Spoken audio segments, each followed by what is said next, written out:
સારું કથાના પ્રસંગની અંદર પરમ પૂજ્ય સદગુરુ જોગી સ્વામીની વાતો સાક્ષાત સવિતા ભાગ 1 કિરણ 114 પોઈન્ટ નંબર 2 બે છે ને આજની કથાની અંદર વાત આવી 4 પ્રકારનું પ્રલય એવું ને નિત પ્રલય, નિમિત્ત પ્રલય, પ્રાકૃતિક પ્રલય, આત્યંતિક પ્રલય. અમદાવાદના બીજા પ્રશ્નાવતમાં લખ્યું છે અને પ્રથમના 12માં લખ્યું છે 4 પ્રકારના પ્રલય. એને સમજે તો જીવને વૈરાગ ઉત્પન્ન થાય. પ્રથમનું 12મું એમાં છે અને અમદાવાદનું બીજું. નિત પ્રલય એમાં જીવની ઉપાધિ લીન થાય. નિમિત્ત પ્રલયમાં ઈશ્વરની. પ્રાકૃતિક પ્રલયમાં પ્રકૃતિનું કાર્ય પ્રકૃતિમાં લીન થઈ જાય. અને આત્યંતિક પ્રલય એટલે જ્ઞાન પ્રલય. 3ને પાછી ઉપાધિ વળગે છે પણ જેને સમજીને દેહ છોડ્યો હોય એને પાછું જન્મ ધરવો પડતો નથી. એટલે આત્યંતિક પ્રલય તે જ્ઞાન એ ભગવાનનું છે. એને શરીર છોડ્યું પાછું જન્મ ધરવો ન પડે. અને કદાચ એ જન્મ ધરે તો ભગવાનની જેમ સ્વતંત્ર થવા જાય. પણ કાળ કર્મ માયા એના આધીન થઈને જન્મ ધરતો નથી. સમજાણું? શુભ વાસના અશુભ વાસના. શુભ વાસના હોય એ જન્મ લે પણ ગર્ભવાસમાં આવવું પડે નહીં. અશુભ વાસના હોય એને ગર્ભવાસમાં રહેવું પડે અને જન્મ ધરવો પડે. હા, એટલો ફેર પડે. એમ અમદાવાદના બીજું વસનાવત શેમાં આવે બોલો? 5 વસનાવત છે ને? બસ પ્રથમનો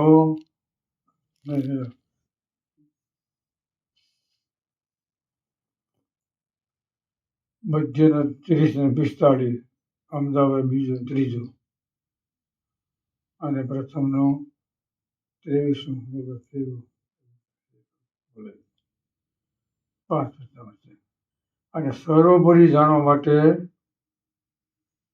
મધ્યનો 9 અને છેલ્લાનું 38. આ બ્રહ્મરૂપ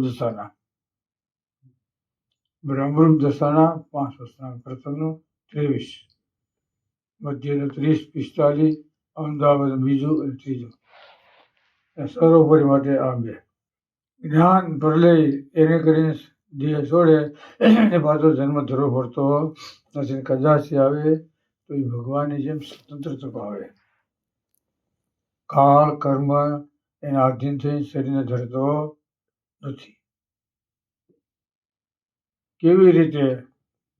તો લક્ષ્મીજી છે ક્યારેક ભગવાનના સ્વરૂપમાં લીન થઈ જાય, ક્યાંક નોખરે ત્યાં ભગવાનની સેવામાં રહે છે. એમ એવો ભક્તો ક્યારે ભગવાનની મૂર્તિમાં તલ્લીન થઈ જાય. અને ક્યારેક નોખો રહ્યો થકો ભગવાનની સેવા કરે છે.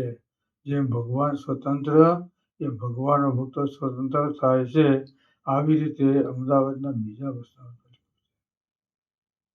સરસ વાત. સ્વતંત્ર બનાવજી બોલો. ભૂષણમાંથી કેસર. એને શરીર પાછો જન્મ ધરવો નહીં. પાછો જન્મ ધરો થાય પણ એને દેહ કરી છે. ભૂષણમાંથી કેસર બનાવજી. ઈડમાંથી ભમરી. ઈડ હોય ને એમ દેહ દશા ટાળી અને બ્રહ્મરૂપ કરીને અક્ષરધામમાં લઈ જાય. પછી વાત આવી છેલ્લા પ્રકરણ 21માં. જેમ અમે તો કાળ કરવા લાખો માણસના ભીડામાં રહીએ છીએ તોય પણ અમે એકલા વનમાં હોય એવો નિર્બાધ છે. ભગવાનના ભક્તોને માટે અમે રહીએ છીએ, પણ છતાંય અમે નિર્બાધ છીએ. એને માટે ગમે તે પ્રવૃત્તિ એ નિવૃત્તિ માર્ગ છે. એને માટે જે કર્મ કરવું એ બધું અકર્મ છે. સમજાણું? ભગવાનના માટે જે કર્મ એ કર્મ છે. એને માટે સીજો, એને માટે પ્રવૃત્તિ એ નિવૃત્તિ ધર્મ છે.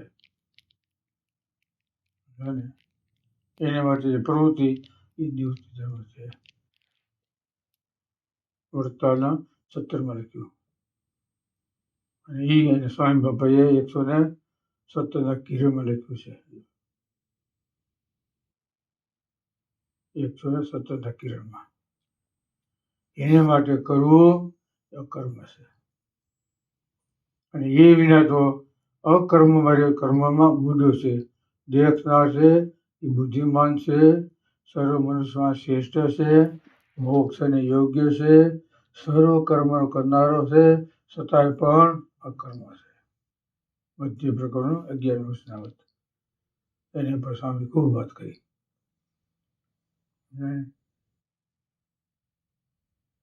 દેખનાર છે, બુદ્ધિમાન છે, મોક્ષ અને યોગ્ય છે. બોલો તો છે સ્વામી કે લોહિયાનો 3જો વચન, મહાત્મા છે નિશ્ચય એક મહાત્મા વિના નિશ્ચય, બેને ઓળખે. ઓળખનારો છે એ 3જો છે ને, એને મહાત્મા છે નિશ્ચય છે. 2 વિભાગ પાડે. એને મહાત્મા છે નિશ્ચય હોય ને, એ જ બીજાને ભક્તો હોય એ ભક્તોને ઓળખી શકે, એ ભક્તોને જાણી શકે. દેહદર્શી દેખી પોતા જેવા સંસારી, હરી હરિજનની ગતિ છે યારી. બોલો, દેહદર્શી શું કરે? બસ માયિક દ્રષ્ટિથી ન જુઓ, તમે અમાયિક દ્રષ્ટિથી જુઓ, દિવ્ય દ્રષ્ટિથી. મનુષ્ય માત્રમાં તમે ગુણ જુઓ ને તો ગુણ દેખાય, અને અવગુણ જુઓ તો જેવી દ્રષ્ટિ એવી સૃષ્ટિ. સ્વામી બાપા લખ્યું, ભક્તોની દ્રષ્ટિથી જુઓ તો ભક્તો દેખાય, અભક્તોની દ્રષ્ટિ લ્યો તો બધા અભક્ત દેખાય. સ્વામી કહેતા, ધર્મરાજા દિલ્હીમાં ફરવા ગયા તે કોઈને અધર્મી ન દેખાણો, અને સામે ભક્ત કોણ હતો? એને હું કોઈ ધર્મ ન દેખાણે. આખી એમાં ફેર્યા કેન્દ્રમાં, અને દ્રષ્ટિ બી જતી. એટલે ભક્તોની દ્રષ્ટિ લ્યો તો ભક્તો દેખાય. અમે અમારા સ્વાર્થ માટે માણસ રહેતા નથી, અમે તો ભગવાનના ભક્તને માટે રહીએ છીએ. સ્વામી બાબાએ સાક્ષાત સવિતા લખ્યું, રાજા ખરસાની ખેતી કરી, એના વાસડા નાખ્યા, મસ્તીમાં આવી જાઓ, વાતો કરતા કરતા પાવર આવી ગયો, પાવર ઉપાસના. અમે જે ઉપાસનાની વાત કરીને ત્યારે મસ્તીમાં આનંદમાં આવી જાય. શેરે શેર ઘી હોય એના લાડવા એને છોડી દઈએ, બેસવું તો પણ ત્યાગ કરી દઈએ. બોલો, ઉપાસનાની વાત છે ને, મસ્તીમાં ગમે કેમ 2 બોટલ મારી ગયો.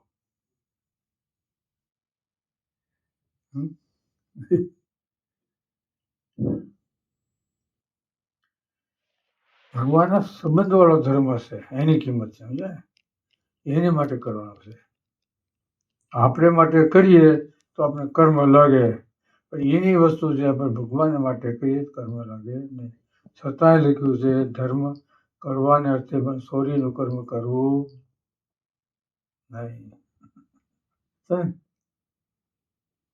એ સમાજને માટે આપણે એમ કરીએ તો પછી સંવાદ આખો ઉલટ ચડી જાય. હું કીધું કેનું દર્શન આવે? દ્રૌપદી કેરી તોડી ને પૂછ્યું નહીં જો આ ફિટ થાય ન થાય એને શું હતું? ભગવાનને દેવા માટે, એ પોતા માટે હતું. બરાબર ને? ધર્મ કરવાના અર્થે પણ ચોરીનું કર્મ કરવું નહીં. નકર બીજાને ચોરી કરે અને હોશ હોય ને એનું દાન ધરી દે. હોશ છૂટી જાય ભગવાન. પણ મહારાજે કીધું એક વાર દ્રોહ થાય પાછો દ્રોહ કરવો નહીં. બધી પ્રકારનું 40 વર્ષનામત હવાના પરમાં મહારાજ ઉઠ્યા, નાહી ધોઈ પૂજા પાઠ કરી અને પછી બેઠા દો હવાના પરમાં.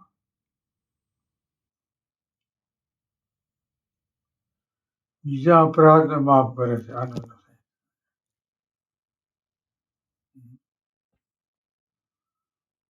એટલે લોકમાં પાછું મળવું આવવું જોઈએ, એમ બીજું કઈ નહીં. સ્વામિનારાયણ ભગવાન કેટલી વિશાળ દ્રષ્ટિ જોયું ને.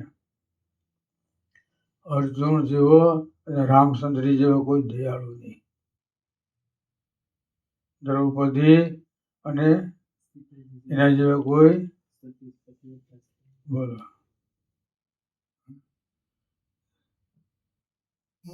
નિષ્ફળા નથી. 5 પતિ છતાં સતી કહેવાના. બોલો એક ગાંધારી હતી, એક પતિ જે નહોતું જોયું, પાટા બાંધ્યા, સતીને માટે સતી કહેવાય. શા માટે? ભગવાનના ભક્તોને ઓળખ્યા નહીં, એનું ભક્ષણ ન રાખવા માટે. સ્વામી કે કિંમત કેની છે? જેને ભગવાનના ભક્તો ઓળખાણા એની. ભગવાનના ભક્તો નથી ઓળખ્યા અને ગમે એવું હોય ને તો એ ગેટ આઉટ. કિંમત કેની? સ્વામી કે જેને ભગવાનના ભક્તો ઓળખાણ એની કિંમત છે. એને નથી ઓળખો ન કહેવા. એટલે ભગવાનના ભક્તને માટે પ્રવૃત્તિ એ નિવૃત્તિ છે, એને માટે કર્મ એ અકર્મ છે. એને માટે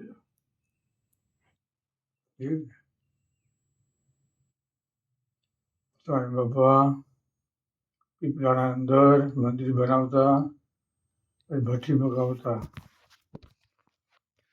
પથ્થર લઈ આવે, ભાંગે, પછી બનાવે, પછી અંદર નાખે બારી, અને પછી માથો કોઈ જીવડા હોય ને પછી એક પગથિયાં 1/2 પોઈન્ટ બઢવો પડે ને થોડોક, હારી ઉપમા દેવાય. હા, ખોટી એમ ન સમજો મને કલાસ કાઢી નાખી એમને. પણ ડાબી કોર્સ ફેંકી દેવાનું, જમણી કોર્સ નહીં. ઓલો બીજા ખગ હતા ને એ કે હાલો આપણે પીપળા જઈએ, સ્વામી બાબા દર્શન કરી આવી. ત્યાં સ્વામી સેવા કરતા હતા. પછી ઓહો સાધુ ના કરે, આમાં જીવડા મરી જાય, પાપ લાગે. સ્વામી કે અમે વિચાર કરતા હતા કે આ બધું કેને દેવું, તમે ટાણે આવી ગયા, આમાંથી જે થાય ને એ તમારા ખાતે જમા. અને ઓલા બાપા હરિભક્ત વિશે મીડિયા કરગર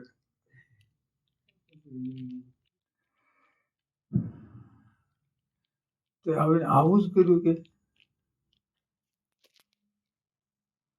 તમે કહ્યું ને વિચાર કરતા કેને દેવું, આ કોણ ગ્રાહક થાય? તમે આવી ગયા ટાણે, બહુ સારું. હું છે બુદ્ધિ છે ને બેડ મારી ગઈ. બુદ્ધિ છે ને કામ ન કર્યું મોક્ષના માર્ગમાં. મોક્ષનો માર્ગ હતો ન આવ્યો. એટલે મંદિર છે અકર્મ માટે છે. આપણે કોઈને ગળું કાપી કે બૂસ મારી પૈસા નહીં લેવાના. પ્રેમથી એ જે હર્ષ આનંદ આપે એ લેવાના. એટલે 4 પ્રકારના પ્રલયની વાત આવી. એમાં જ્ઞાન પ્રલય એને છે એની પાસે જરૂર પડતો નથી, અને આવે તો સ્વતંત્ર થકો આવે છે. જાય તો સ્વતંત્ર થકો જાય. કોણ ગયો? રાણા રાજગઢ ગયો ને, પોતે ધામમાં ગયો અને પોતાના દીકરા લઈ ગયો અને ડોહીમાં ઢીકો થયો. હાલો જેના ઢોલ ઉગાડી, જવાબ જવાબ જવાબ. પેલા સાધુ થવું હતું, પછી કે બે રજા આપી આને વાળું કે હું તમારી સેવા કરી. તો ડોહી કે તું વચ્ચે ભાગ્યો, મારું કોણ? તમને પેલા ધર્મ મોકલી દઉં, પછી હું જાઉં. પછી મોકલે, પછી ગયો અને બે કે હાલો જેને આવું એને. ઈશ્વરના સ્વામી એ ભગત એ એટલા વિમાન કરોડો વિમાન એને લેવા આવ્યા હતા. પરસા મારી ગયો. એટલે ભગવાનને માટે કરવું આ કર્મ છે. બસ કર્યા પછી આપણે સંતોષ થવો જોઈએ, આનંદ આવવો જોઈએ. ખાધા પછી પસી જાય અને ઊંઘ આવે તો આપણે ખાધું કહેવાય. એમ કર્યા પછી આપણે આનંદ આવે તો કાર્ય આપણે કર્યું કહેવાય. બોલો સહેજા.